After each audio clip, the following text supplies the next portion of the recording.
औरत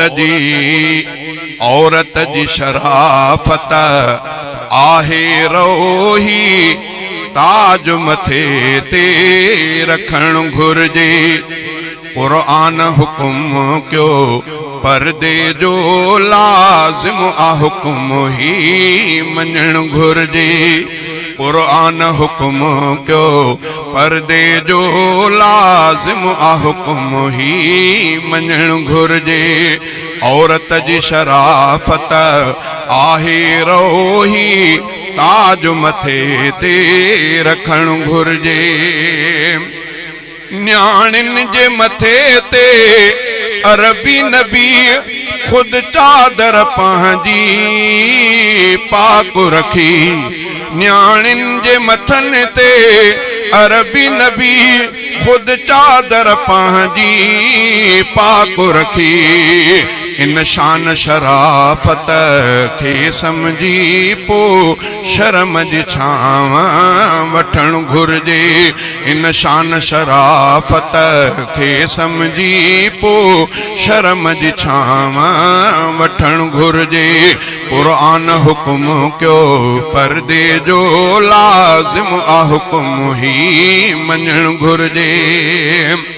महबूब मुहम्मद जी ज़ौज अध इल्म नबी जो आयशा।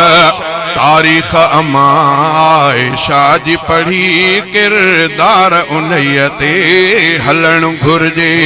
तारीख़ अमा आयशा जी पढ़ी किरदार उन्हीअ ते हलण घुर्जे।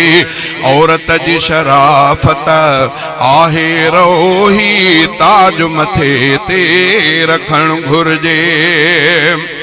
औरत जो निशान हया आहे ऐं मान ऐं शान हया आहे। औरत जो निशान हया आहे ऐं मान ऐं शान हया आहे। पीउ माउ ऐं पंहिंजे शोहर सां पीउ माउ ऐं पंहिंजे शोहर सां अख़लाक सां पेश अचण घुर्जे। पीउ माउ ऐं पंहिंजे शोहर सां अख़लाक सां पेश अचण घुर्जे। कुरान हुकुम क्यों पर्दे जो लाजिम आ हुकुम ही मञण घुर्जे। तक़दीस तरानो औरत जो ऐं ख्याल रखण खुदे इज्जत जो। तक़दीस तरानो औरत जो ऐं ख्याल रखण खुदे इज्जत जो। हर वक्त ज़िक्र ऐं फ़िक्र में रही अल्लाह जो ख़ौफ करण घुर्जे। हर वक्त ज़िक्र ऐं फ़िक्र में रही अल्लाह जो ख़ौफ करण घुर्जे।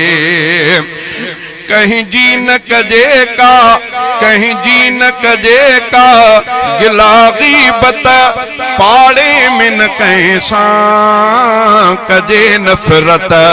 कहीं जी न कजे का गिला ग़ीबत पाड़े में न कंहिं सां कजे नफ़रत।